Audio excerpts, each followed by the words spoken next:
everybody, my name is Tanya and welcome to the first wrap up for my school books project. So a little bit of a precursor in terms of English education in Australia.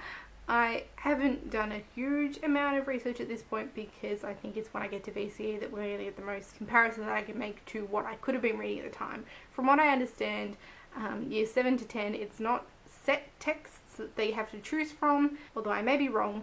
From what I can read, the emphasis is to be on Australian literature and in particular to focus on themes of Aboriginal Australia culture as well. It does include world titles, but in general there's meant to be an emphasis on Australia, and there certainly is that. The two titles that I read in year 7, so that was back in the year 2000, were Beware the Gingerbread House by Emily Rodda and Soldier on the Hill by Jackie French.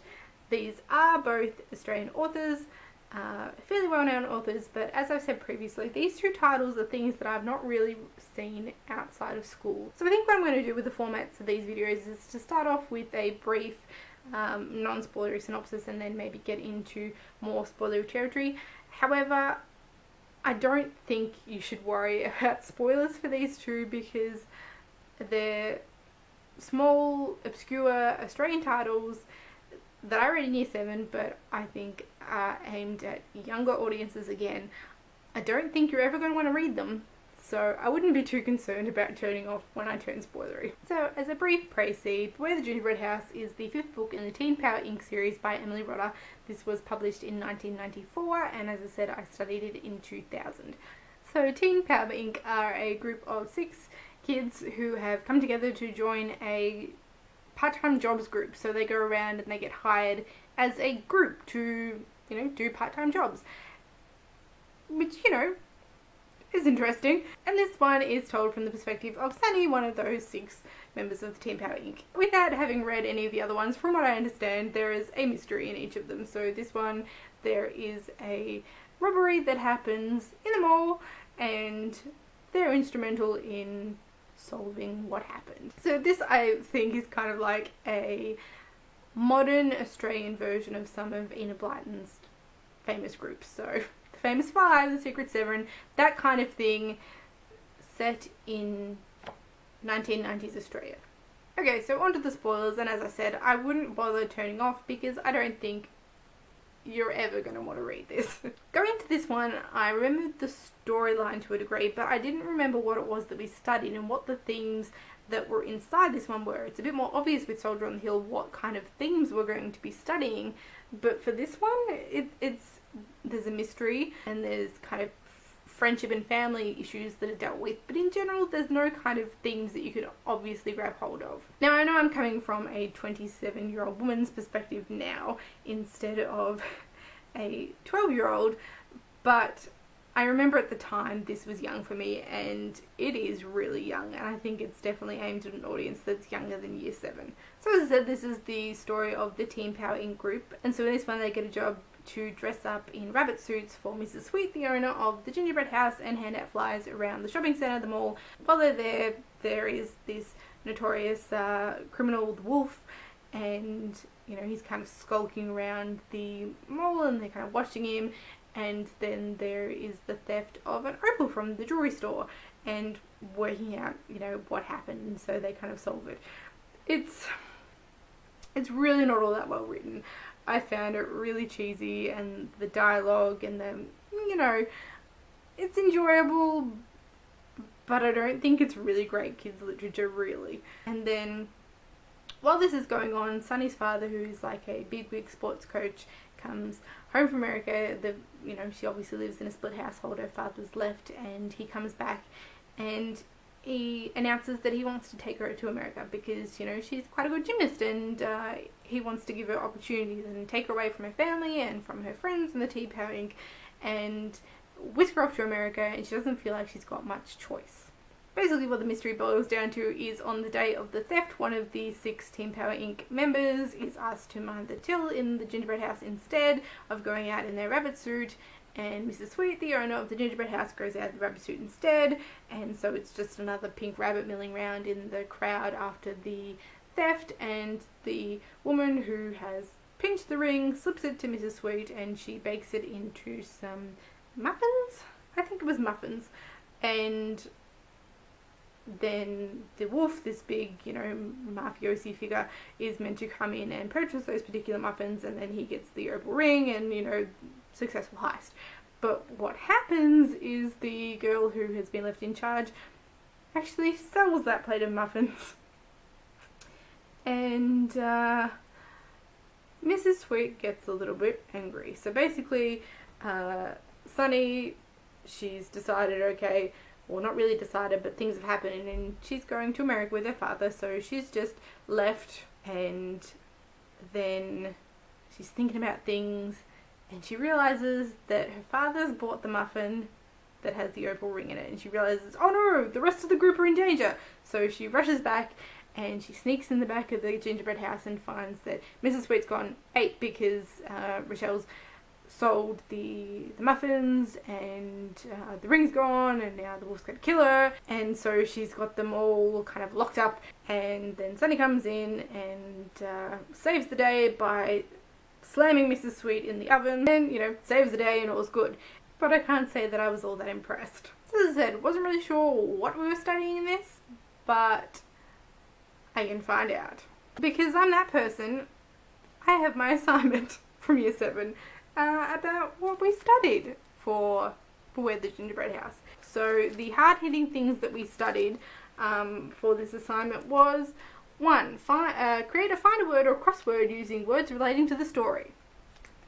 So yep, some deep themes that we've covered there. So there's my exciting find a word. Design an advertising poster for Teen Power Inc. Things to include: names and ages of the participants, what jobs you can do, and your charges and fees. Remember, the idea is to sell yourself in game business, so make the poster eye-catching and persuasive. And I haven't had a very close look at the assignments here, but I did look at this, and honestly, if people didn't hire Teen Power Inc. after looking at this poster, I don't know what they're thinking, because this is a work of art.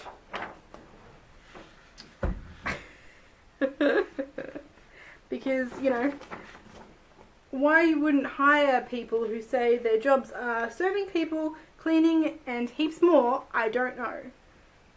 Their fees are $1 an hour each, so, pretty good price. And there's their phone number. And so I've drawn each of the members of the Teen Power Inc. club, kind of taking off their pictures on the back here, and I've copied their signatures here and put them around for all of them. So apparently they're 14 and 15, and yep, they can do heaps more. And the thing that really amuses me is the teacher's written excellent on the back here. So this poster was excellent.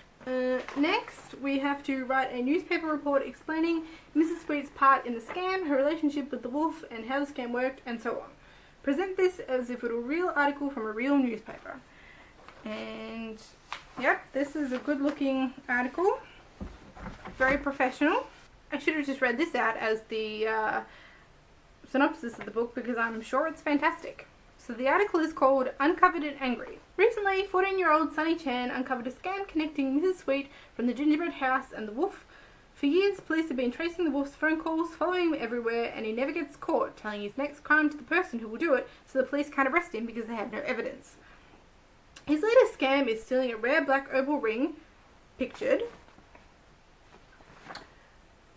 from exclusive opals in the mall. The wolf got a small woman with glasses that no one knew to steal the opal, then passed Mrs. Sweet in the crowd. Mrs. Sweet snuck off in a rabbit suit that her workers were using to hand out leaflets for the shop. She put the opal in a chocolate muffin, and Rochelle accidentally sold the whole tray, selling the wrong ones to the wolf. When Mrs. Sweet found out that she had sold the muffins, she went crazy. She screamed at Rochelle and ran off to find the muffins. When she came back, she locked Teen Power Inc. up, except for Sunny, who was going to America with her dad. When she figured out what was happening, she came back just in time. She hid and watched Mrs. Sweet as she put a large pot of cooking oil on the stove and light up all the jets. She put her gun down while she went and got some bones to fake her death. Sunny picked up the gun and dropped it in the oil, and then she hid again.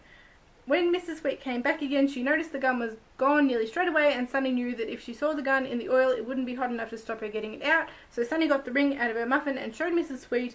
She went crazy and chased Sunny around the gingerbread house, screaming. Then Sunny threw the ring into the oven, and Mrs. Sweet jumped in after it. Sunny slammed the door on her, and now Mrs. Sweet and the wolf are both in jail.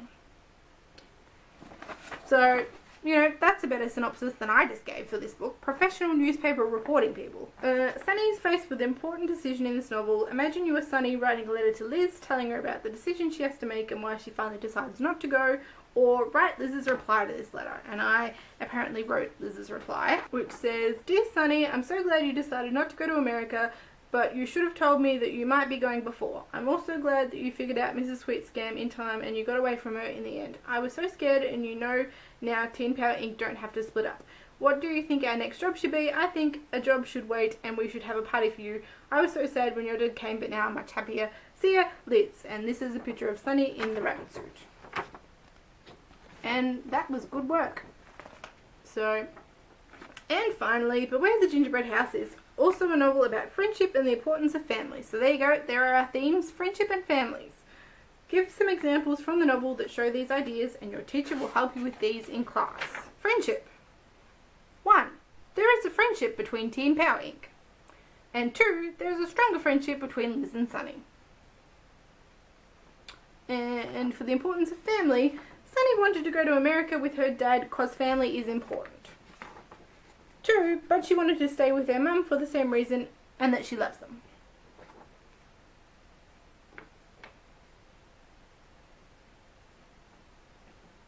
Tanya analysing the hard-hitting themes in her schoolwork.